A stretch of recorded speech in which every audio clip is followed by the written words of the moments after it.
Okay, so today was butcher day, which means I finally have a dozen hides, rabbit hides, that I'm going to tan. Some call it a pickle, some call it a tan. It's up for debate. It's what I've used. It's worked for me. So what I do is high yield aluminum sulfate, also known as alum. I ordered this all off Amazon. I don't remember how much it was. It wasn't too bad. So for about a dozen hides, you're going to get a clean 5-gallon bucket. You're going to fill it with warm water. 1 cup of alum, 1 cup of plain salt, non-iodized. So make sure that it's not iodized. So I have frozen hides here. As I process rabbits, I take my fresh hides, this is a fresh hide, and I roll them like this, and I freeze them until I have a dozen. These are fresh because it was processing day, so I'm gonna stick those ones on top. My frozen hides, I just take them out frozen. You could also thaw them for about 6 hours. They will thaw in the alum. Got kind of a frozen hidey mess here. As they thaw out, they will, be submerged in the water. Take my other hides. Get those in the alum and salt. So as these thaw out, I will top off with water. You don't want any of them outside of the water. And they're going to sit in this pickle for about 7 days. And then we'll show you what happens after that. So once this thaws out, I'm going to put a plate over the top and a weight and keep everything under the water. It has been 5 days since I did the first alum salt. It's a cup of alum, cup of salt. Every day you're going to stir it. So I would just go and you just kind of want to rotate it around. You don't want any pockets where the pickle is not getting on the hide, or you will get hair slip or the hair will fall out. So I would just stir it like that. It's time to flesh the hides now. This is the most tedious part. I'm going to take a hide. You never want to wring it. You just squeeze out as much of the pickle as you can. We are going to be using this same pickle for step 2, only adding to it, so you want to squeeze it back into the jar. Your hides are inside out. Bring them over to the table here, kind of straighten it out. When you're fleshing a hide, you're separating all the fat. See all these fat nodules? You want to get all of that fat, and there's a layer of flesh off of the skin, so that you can move on to the next step. So what I do is I just start at one end, and you want to be really careful around the edges. It's real thin and it will tear easily. And then you just sort of ruin your hide if you do that. It's nice if you can get like a big piece and then you can peel down. You have to be firm, but you want to be really careful. I apply some counter pressure, otherwise it will rip really easily.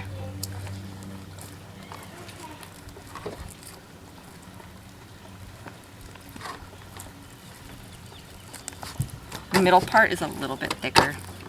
But so, see, you can see, this is the part you want, this is the part you're taking off. And you'll be able to see it when you start kind of reaching for an edge to peel.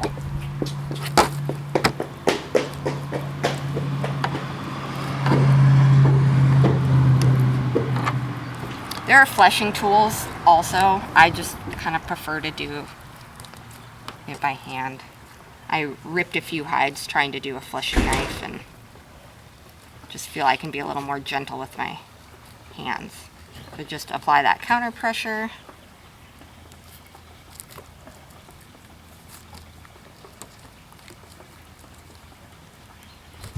Okay, so this one is pretty well fleshed. You can see it's a much whiter color. There's some areas that got really thin, so I'm gonna have to be careful with those as I'm stretching. But if you look at it, there's still like little fat strips and stuff. So after I get the bulk of it off, I just kind of go through and do these little pieces. I'm not a manicure girl, so I just dig right in there with my nails. I don't really care. So there's all, just little pieces of fat. You don't need to get it all. Like I said, you're able to scrape it off once it's dry. But And that's pretty well what it looks like. And then it's ready to go back in the alum and salt for the second step. But I'm just going to do the rest of them here and then I'll show you that. Okay, so this is my last hide. I'm just getting this last layer of fat off. So this is sorry, this is a noisy time at night. This is the fat and skin and stuff like that of about 14 hides. I think I have 14 that I did today.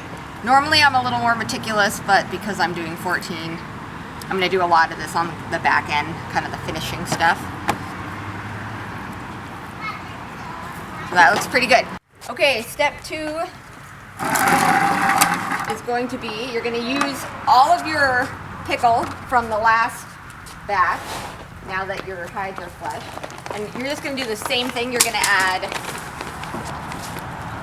1 cup of alum, or half cups, so sprinkle that in there. 1 cup of non-iodized salt. Make sure it's non-iodized. So now your pickle is essentially twice as strong. Giggity. Yeah. Double strong pickle. All right. Stir that up.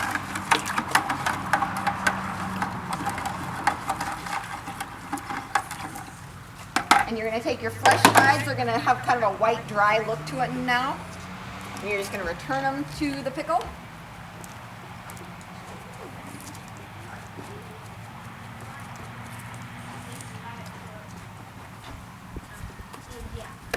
And you're going to do the same thing every day for 10 to 14 days. I did one batch after a week and it just didn't work as well. 10 to 14 days is where I've had success. So twice a day for 10 to 14 days, you're just going to stir this around. Same thing, you don't want pockets where the pickle isn't getting. So anyway, I'm going to put my plate back on top. Paint can, weigh it down. You don't want any fur or hide sticking up through the water. And we'll show you the next step in 10 days. Like, these are pickled. These have been pickling for 3 weeks total. So I take the alum and salt water and I dump it down the middle of like a road, because if you dump it on grass or trees, it's gonna fry that from all of that salt. So you don't want to be dumping it in your yard. Or anywhere where an animal is going to drink it. You don't want to dump it by, where your dogs or cats are, or livestock. So now we've got our hides. Never wring them. Just squeeze all that. There's still going to be quite a bit in there. I squeeze it into the bucket so I can dispose of it properly. Now we're going to open up our hides. You're going to open them where the belly is. These are the 2 front leg holes. I'm just going to take my scissors here. This causes a lot of hair to fall out. Do it over the bucket.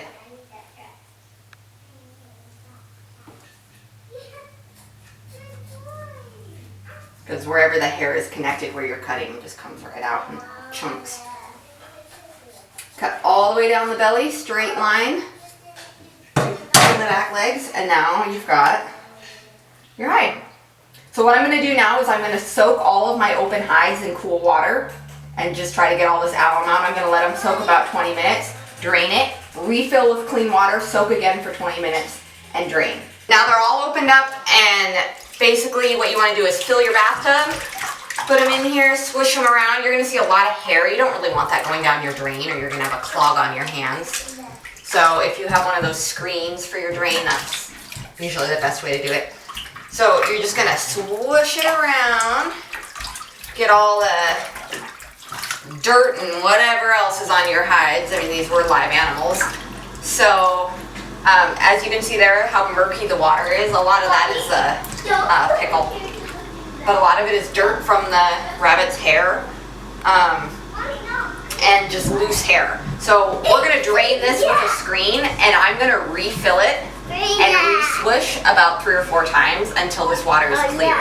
and then I'm gonna wash with soap. All right. Okay, so I did 3 or 4 rinses. I got most of the loose hair out, most of the dirt out. As you can see, there's still little bits of hair. You're never gonna get it all. As you stretch it, a lot more hair is gonna fall out. There's just loose hair that's stuck to the inside of the hide. So what I'm gonna do now is I'm going to wash them with, you can use any kind of shampoo or soap. You can use baby shampoo. It's not a very strong smell. If you're gonna make a pillow out of these or something, I would suggest something a little stronger because nobody wants to cuddle with something that smells like a dead rabbit carcass. So, just take your, this is water and body wash, so it is not so thick. I would rather snuggle with a pillow. It smells like an old lady, or as Caress calls it, sheer twilight. So we're just gonna get our soap all over all of our furs.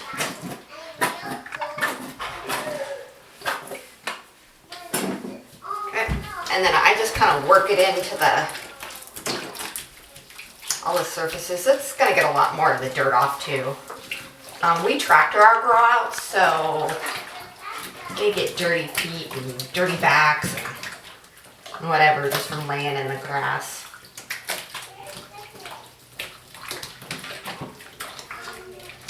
Kind of work up our suds on all of those.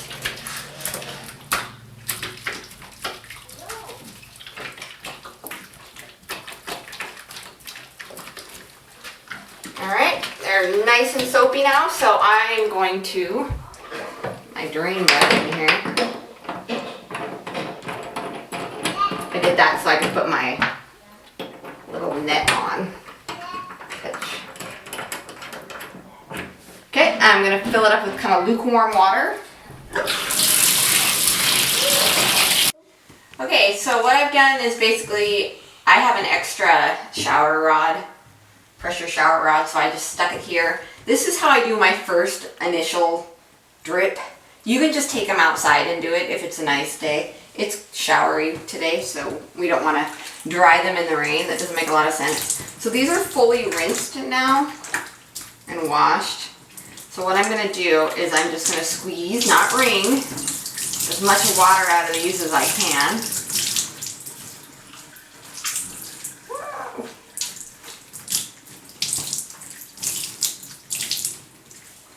And then I just open them up and hang them on the rod like that. And then they will drip a lot of water over the next couple hours. And then when they're a lot more dry, I'm going to hang them up on a clothesline to dry in my... Okay, so now they're done drip drying and they are still really wet, but not drippy anymore. So as you can see, they're still, you know, all stuck together. So basically what I do now is they shrink up on you even when they're just a little bit wet. So I take them and I just go around the edges and just kind of stretch them out a little bit just to prevent them from shrinking up.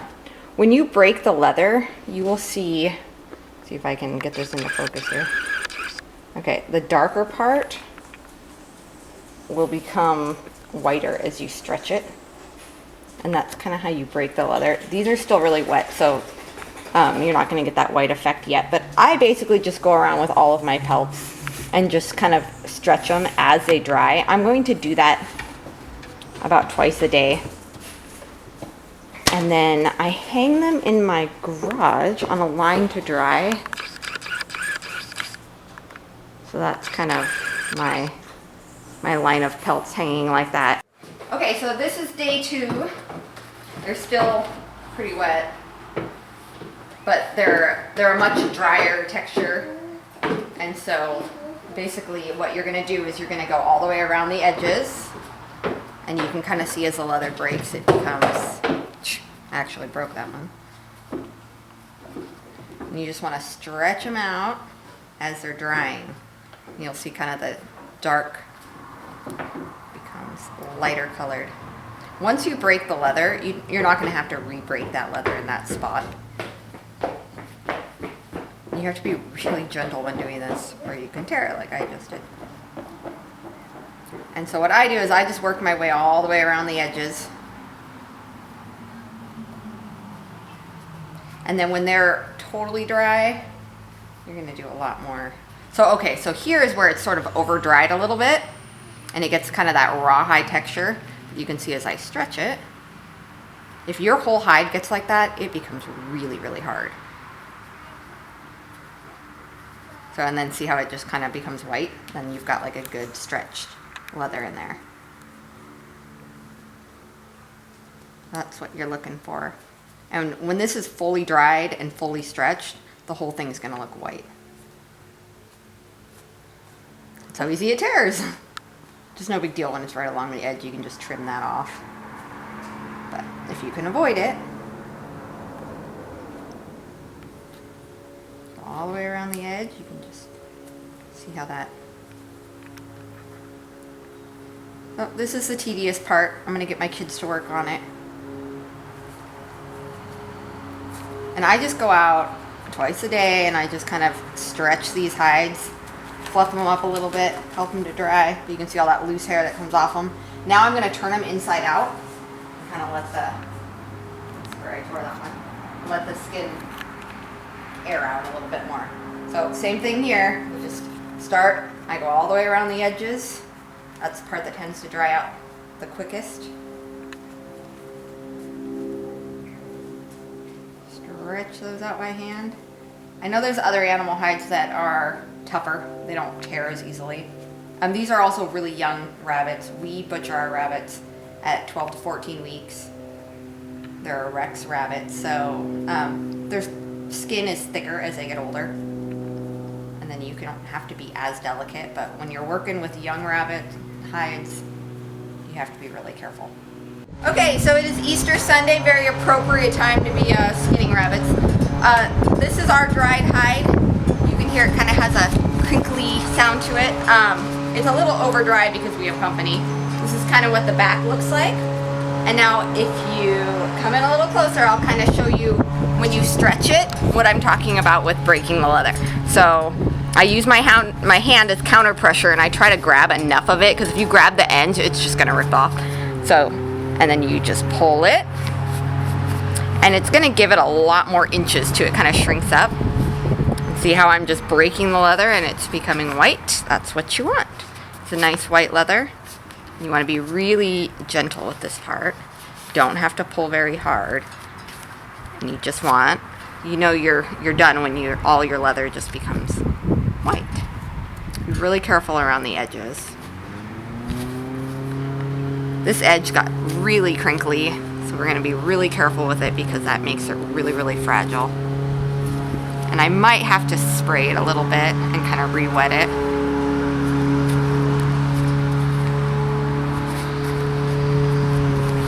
And now you've got a really nice, soft, pliable leather. This is kind of my favorite part because it's when it all comes together. People ask, why do you do this? This takes so long, it's so tedious. Why not just, bury them or whatever? I do this out of respect for our rabbits. I really respect their life and I love to use every part of them so that we're not wasting it. And the leather and the fur, it's really beautiful and I don't know what I'm going to do with it, but I'm not going to waste it. So I do this. It's kind of an art, this is what pioneers and trappers and Indians and, Native Americans, indigenous people used to do and trade, and it's kind of a lost art. It's fun. Might become useful in time again, you never know. So it's cool to know how to do this, but you just sort of work your way around, breaking that leather, making it soft.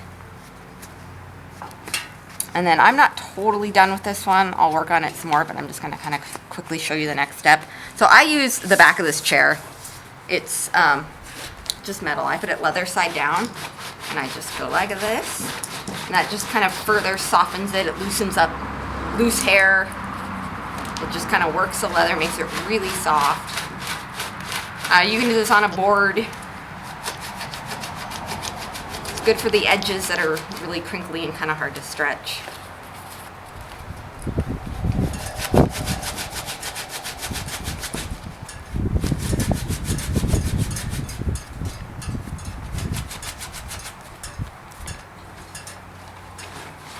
And I work on a hide. I mean, I work on each hide for about 10 minutes and get them really nice. I'm not gonna do this for 10 minutes on camera and bore everyone, but that's the idea. And then if you look at the part that's done, it's nice, it's white, it's really soft. And then I got mink oil off the internet, and I just put like a lot of mink oil on my hands, and it's really nice for your hands and your cuticles and your nails. And I just massage it into the leather, and then I store them leather side down. You don't want mink oil on your fur. So fur to fur, leather to leather, and then you are all done. That is how you pickle a hide using alum and salt.